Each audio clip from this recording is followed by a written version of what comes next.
NIVEA just came out with this Bridgerton um, edition for lip care. So this one specifically is the Blackberry Pie. So let's try it out. And look how this cute. How cute is this?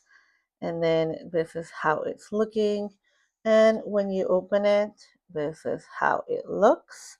So, oh, the smells is divine. Ah, I want to eat it. It's so good. So now, mm, this is very nice. This is just a very nice uh, lip care solution. It gives you a little bit of the color, which I absolutely love.